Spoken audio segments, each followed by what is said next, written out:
For those of you that love talking about animals, get into the comments and tell me what you liked about this episode, what you didn't like about it, and what you would like added to it. And now, from Sign News, 7 fossil hunting expeditions in Tanzania, Zambia yield surprising results. Well, I hope so. It's a rich fossil areas in the area. Newly discovered fossils from 10 million years after the end Permian mass extinction reveal a lineage of animals thought to have led to dinosaurs in what is now Tanzania and Zambia. And now, from prehistoric to present, my name is Ethan. Welcome to Creature Guide Live Prehistoric News, and let's dive right back into the prehistoric news of the day.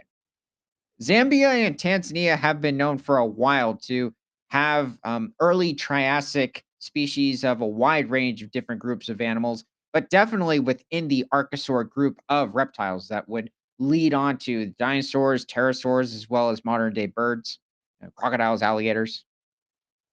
So, who do we have here? Well, that seems to be some sort of a metusukinid with the sail on its back.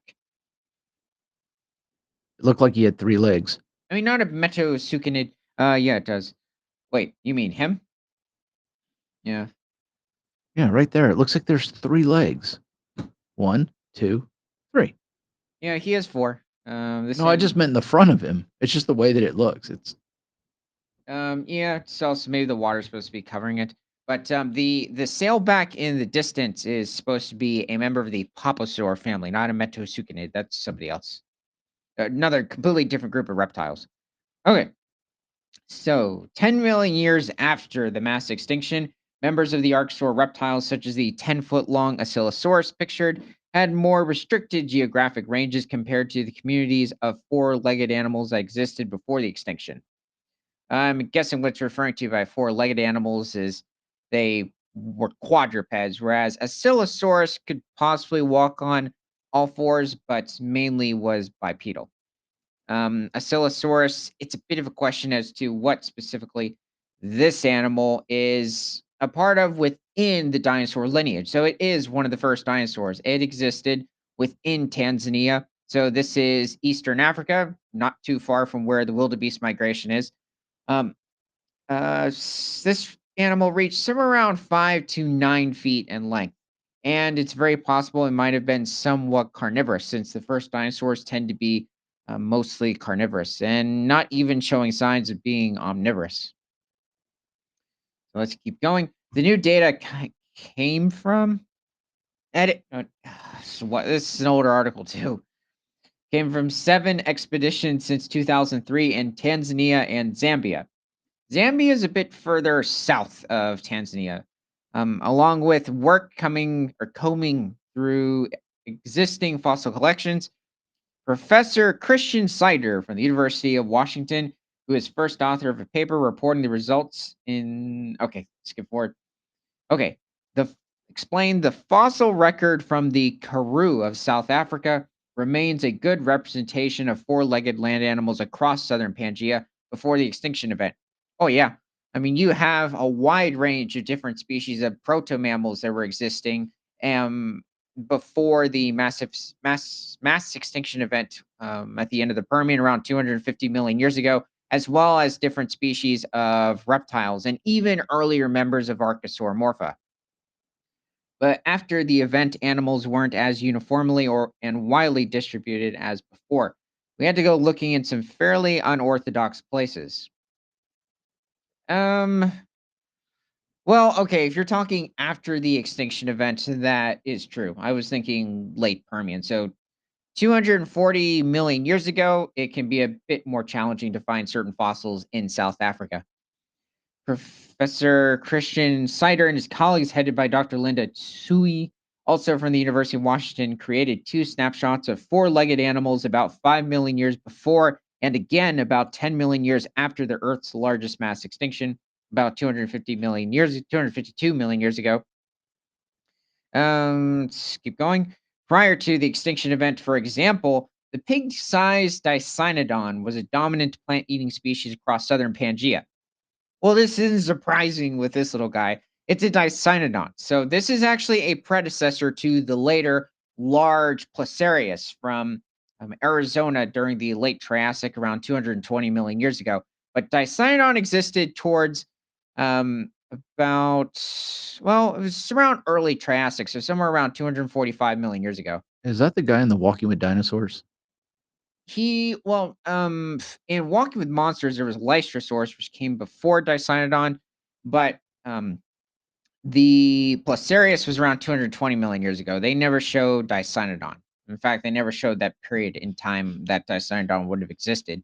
So, Dicynodon was very small. I'd say smaller than many breeds of pigs. This animal was somewhere around 5 to 7 feet in length and was mostly feeding on different species of ferns. Flowers haven't evolved yet. Probably even feeding on certain species of younger trees. Oh, so let's head over to take a look at some of the. Oh, King Gloria. This is either him or a very close relative, but yes, this is very close to what Dicynodon would have looked like. What? I don't know. Oh, that was weird.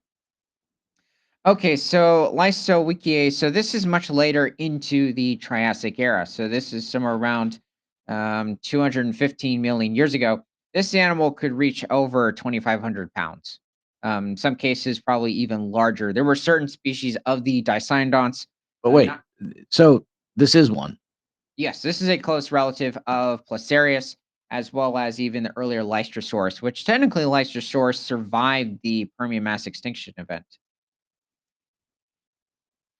And yes, this was an herbivore and it did not have any teeth. So it simply would just strip leaves off and swallow them whole, possibly swallowing small stones to help grind the vegetation in their stomach. So this is a member of the Metosukinae lineage of, it's a species of phytosaur. So it is a distant relative of the Smilasuchus, but you wouldn't reach Smilasuchus until somewhere around 215 million years ago during the late Triassic. This is a predecessor, or possibly an earlier ancestor, Nicrosaurus.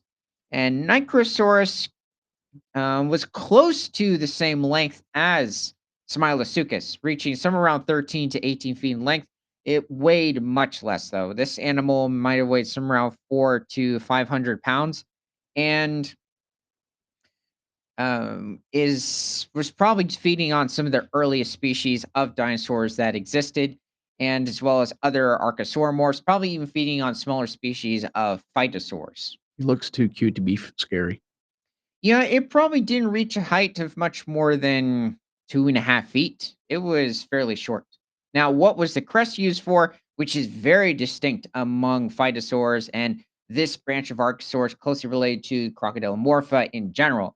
It's might have been very similar to how later species of theropod dinosaurs would have used them.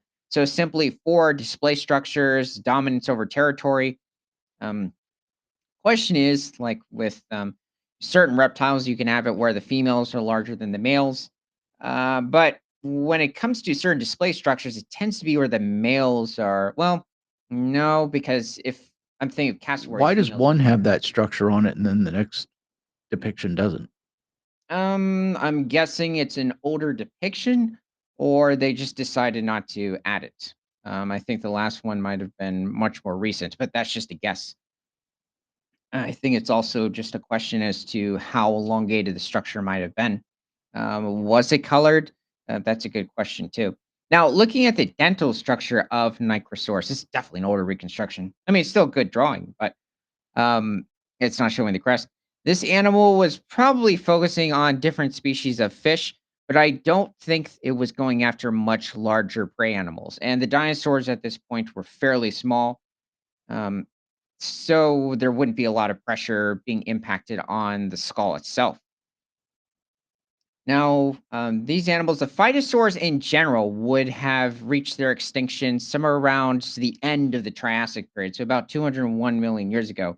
And it's a bit of a mystery as to why, maybe due to a massive cooling event. The problem is with that theory is that you had a wide range of other different reptile groups that were most likely cold blooded make it into the next era. So, really, it's a big question. Was it a certain disease? Okay. It just didn't really have anything to do with what they found. Okay, well, here's Dicyanodon again. So, yeah, this is this little fun guy. Okay, so the snapshot 10 million years after the extinction event reveals that archosaurs were in Tanzanian and Zambian basins, but not distributed across all of southern Pangaea, as had been the pattern for four legged animals prior to the extinction. Archosaurs are the group of reptiles that includes crocodiles, dinosaurs, birds, and a variety of extinct forms. They are of interest because it is thought that they led to animals like Asilosaurus, a dinosaur like animal. Oh, yes. So, Asilosaurus, it's very possible Asilosaurus might have been some sort of a sauropodomorph, but at the moment it's just referred to as a dinosaur morph. So nothing too specific. Definitely branching off into the rest of the dinosaur lineage. And Niosaurus puringtoni, a dog-sized creature with a 5-foot tail that scientists in December of 2012 announced could be the earliest dinosaur or else the closest relative found so far. Niosaurus also looks like it could be a member of the sauropodomorph lineage, but it's when it comes to these earliest dinosaurs, even earlier species that have been found much more recently, it's still a big question. They tend to just be put in with the dinosaur morph waste basket, unfortunately. So let's see. Early archosaurs being found mainly in Tanzania as an example of how fragmented communities became after the extinction event. A new framework for analyzing biogeographic patterns from species distributions, developed by co author Daryl Vilhena, provided a way to discern the complex recovery. That is interesting that it's making out like the archosaurs are being found mostly in Tanzania because, lest I'm mistaken, I believe there are certain ones that have also been found down in South Africa as well, possibly even Mozambique. But definitely, you have a lot more late Permian quadrupeds being discovered there.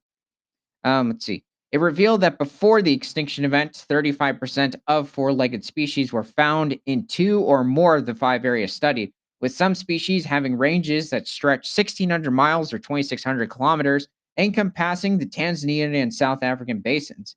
10 million years after the extinction event, there was clear geographic clustering, and just 7% of species were found in two or more regions. Whoa, that is a massive decline in variety. I mean, that just shows how drastic that extinction event was. I mean, despite it being the worst in the past 530 million years, I would say that's not bad for the amount of species that still would have existed there. Now, heading back to some other animals, this is Arizonosaurus, which is a member of the Pupasaur lineage of reptiles. Did you just say pupasaur? Yeah, I, Papasauridae. it just It's sounds funny. actually a family of reptiles that is closely related to Postosuchus, a member of the Rauisuchian lineage of Pseudosuchian reptiles, which is part or it's the major group of reptiles of the Archosaur lineage in which the Papasaurs and the Rauisuchians, like Postosuchus, were a part of. However, Postosuchus has not evolved yet. The Poposaurs would also mysteriously go extinct towards the end of the Triassic, like the Rauisuchians about 201 million years ago. Arizonosaurus, however, was um, wandering around different parts of Africa somewhere around 235 million years ago. Okay, I throw this guy in because he looked funny.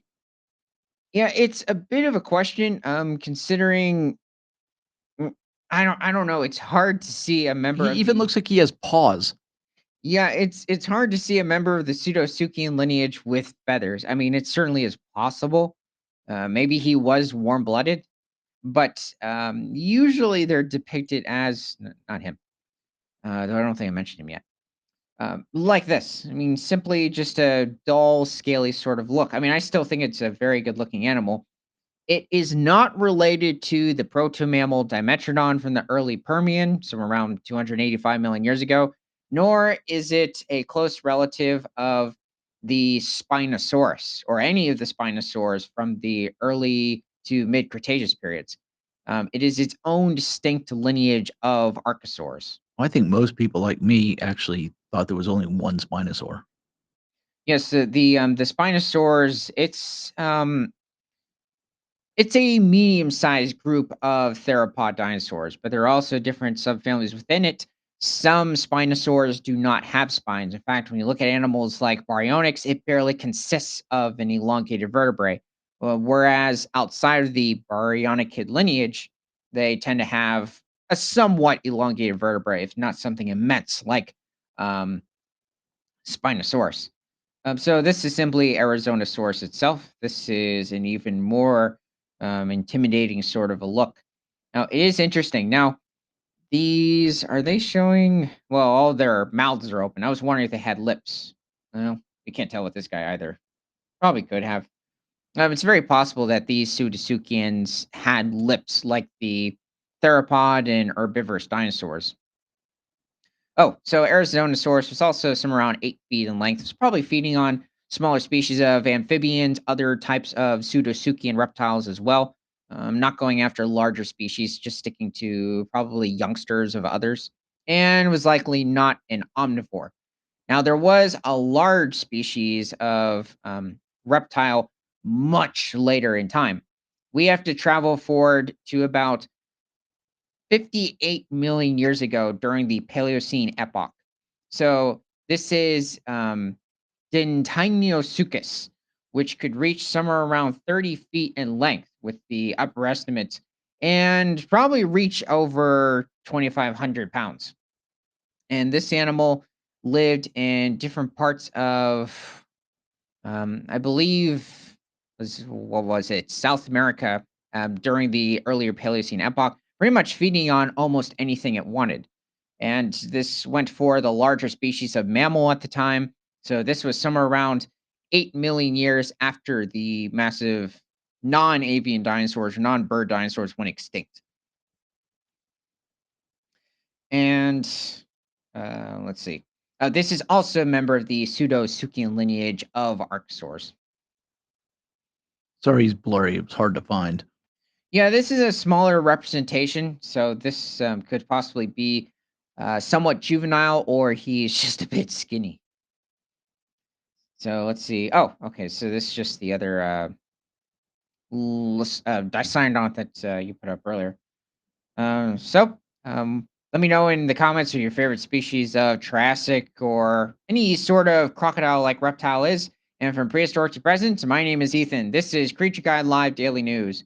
Remember to like, comment, subscribe if you love talking about animals, and share this show with everyone you know, because nothing is better than all animals all the time.